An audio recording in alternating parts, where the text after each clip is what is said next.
राधे राधे। आप सभी का हमारी YouTube चैनल कथा सुर में स्वागत है। आज तक हमने श्रीमद् भागवत के प्रथम स्कंद के चौथे अध्याय के बारे में सुना, जो कि महर्षि व्यास का किस प्रकार असंतोष हुआ। सरस्वती नदी के तट पर बैठे हुए वे चिंतन कर रहे थे कि मैंने इतने सारे ब्रह्मचर्य व्रतों का पालन किया, योगनिष्ठ बना, वेदाध्ययन किया, फिर भी मुझे कुछ अपूर्ण सा महसूस हो रहा है। इसी अनुभव के दौरान पवित्र स्थान पर बैठकर वे चिंतन कर रहे थे, तब देवर्षि नारद जी वहाँ पर पधारे और उनको बैठने का उन्होंने अनुग्रह किया। यहाँ तक हमने चौथा अध्याय सुना।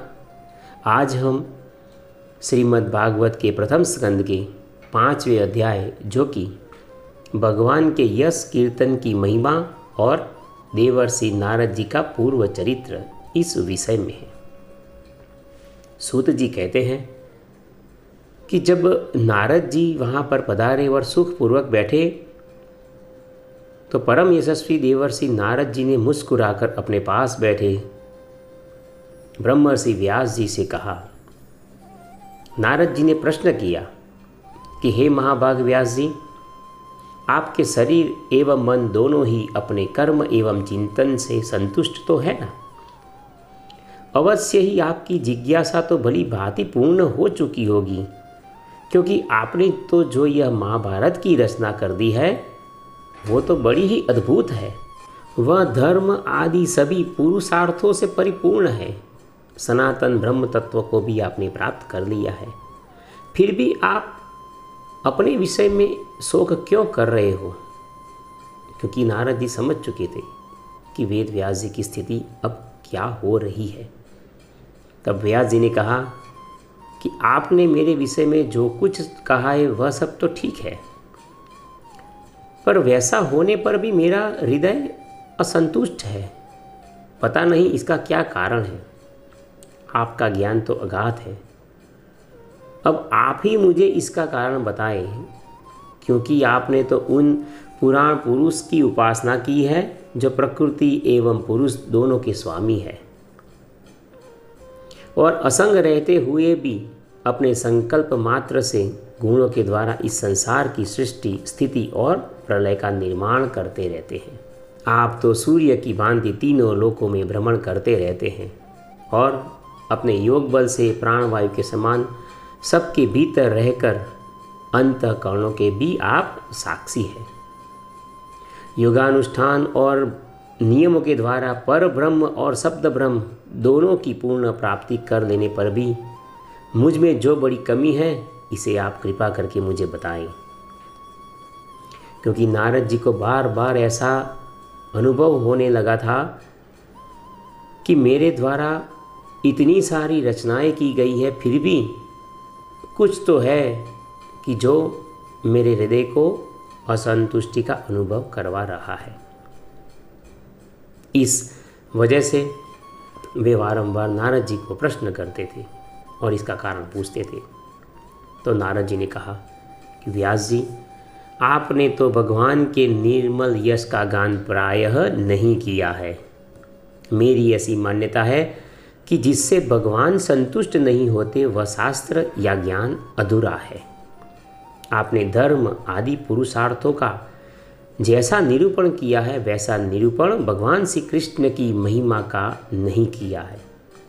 जिस वाणी से वह चाहे रस, भाव, अलंकार आदि से युक्त क्यों न हो, जगत को पवित्र करने वाले भगवान श्री कृष्ण के यश का कभी गान नहीं होता। वह तो कौवे के लिए उच्छिष्ट फेंकने के स्थान के समान अपवित्र मानी जाती है।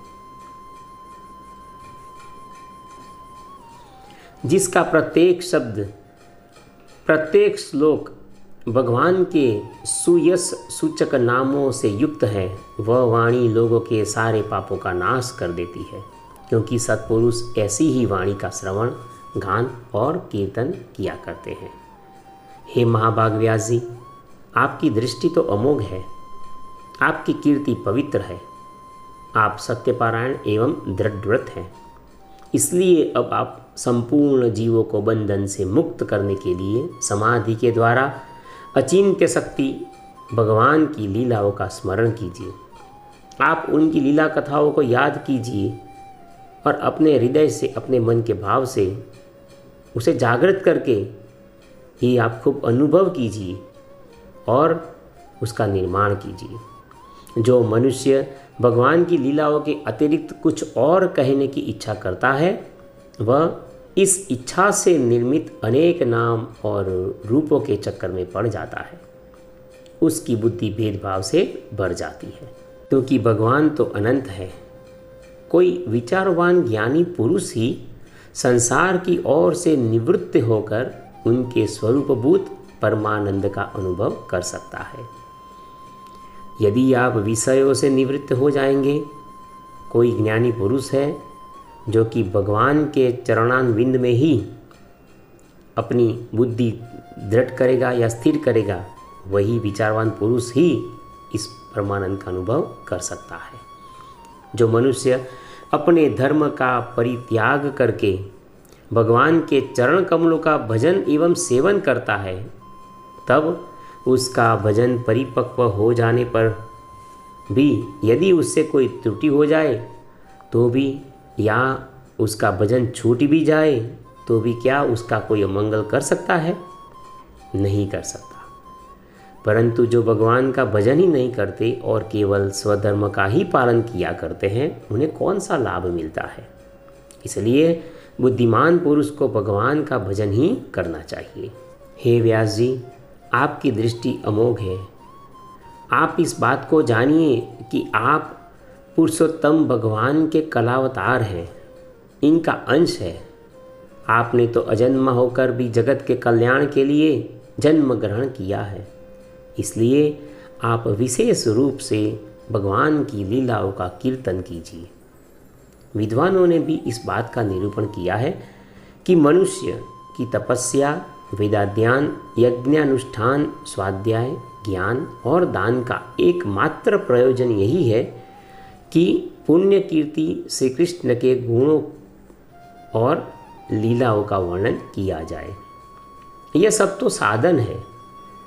इन साधनों के द्वारा ही भगवान की लीला कथाओं का स्मरण किया जा सकता है और इसका अनुकरण किया जा सकता है।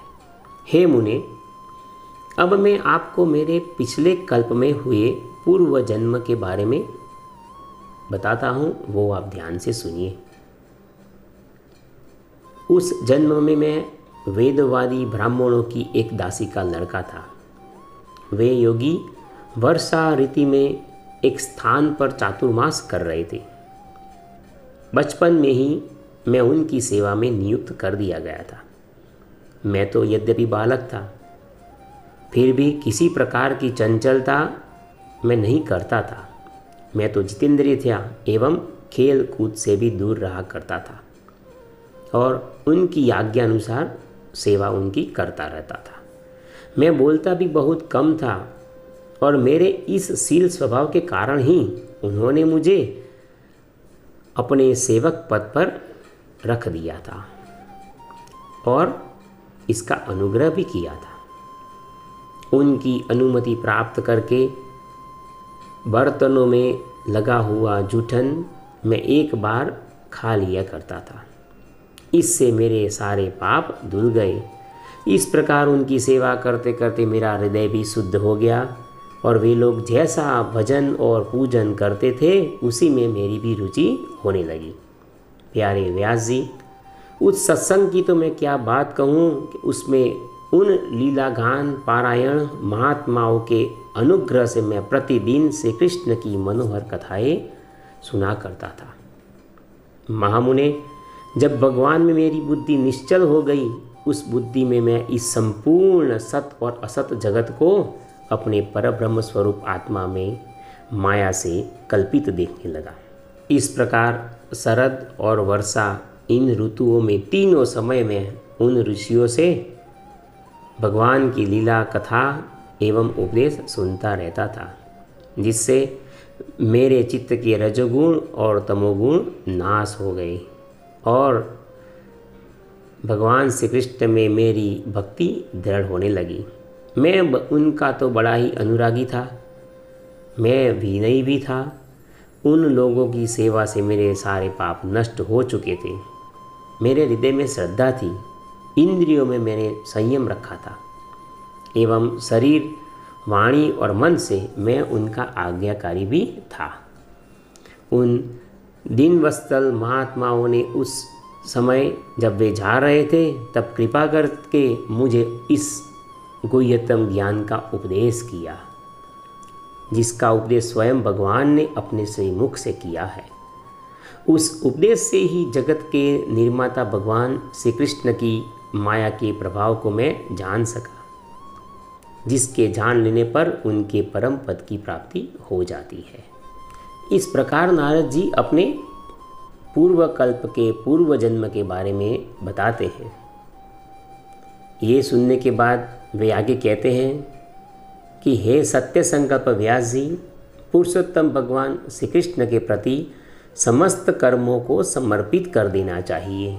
इसी से ही संसार के सारे तापों का नाश हो सकता है और इन तापों को नाश कर देने वाली एकमात्र औषधि यही है, जो बात मैंने आपको बतलाई है।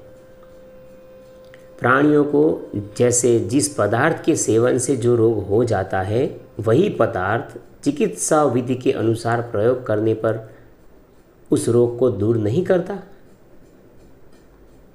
इसी प्रकार यद्यपि सभी कर्म मनुष्य को जन्म मृत्यु के संसार के चक्कर में डालने वाले हैं, तो इसे भगवान के चरणों में समर्पित कर दिया जाए तो उनका कर्मपना ही नष्ट हो जाता है, तभी उनके सारे पाप दूर हो जाते हैं। इस लोक में जो शास्त्र विहित कर्म भगवान की प्रसन्नता के लिए किए जाते हैं, उन्हीं से पराभक्ति युक्त ज्ञान की प्राप्ति होती है।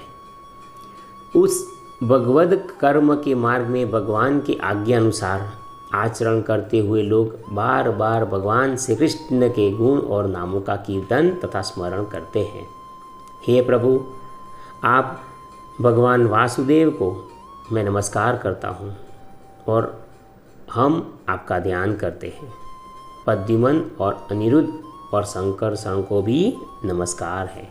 हे ब्राह्मण, जब मैंने भगवान की आज्ञा का इस प्रकार पालन किया, तब इस बात को जानकर भगवान श्री कृष्ण ने मुझे आत्मज्ञान, ऐश्वर्य और अपनी भाव रूपा प्रेमा भक्ति का दान किया।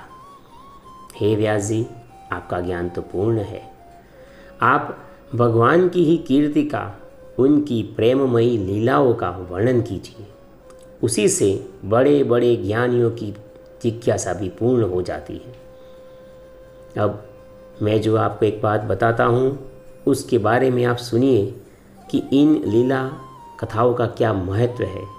पूरे संसार में इसके समान और कोई औषधि नहीं है जो हर एक दुखों को मिटा सके। यदि मनुष्य के जीवन में कोई दुख है, कोई कष्ट है या वो पाप से ग्रस्त हो चुका है, तो उसे दूर करने के लिए एक रामबाण औषधि जो है वो केवल और केवल यही भगवान की लीला कथाओं का कीर्तन और स्मरण है। जो लोग दुखों के द्वारा बार बार रौंदे जा रहे हैं, उनके दुखों की शांति के लिए एकमात्र यही औषधि है और उनके दुखों की शांति इसी से ही हो सकती है और कोई उपाय नहीं है। यहाँ तक श्रीमद् भागवत के प्रथम स्कंद का 5वां अध्याय विराम लेता है। आप सभी से अनुग्रह है कि आप हमारे वीडियो को लाइक कीजिए और हमारी YouTube चैनल कथासुर को सब्सक्राइब कर दीजिए। राधे राधे।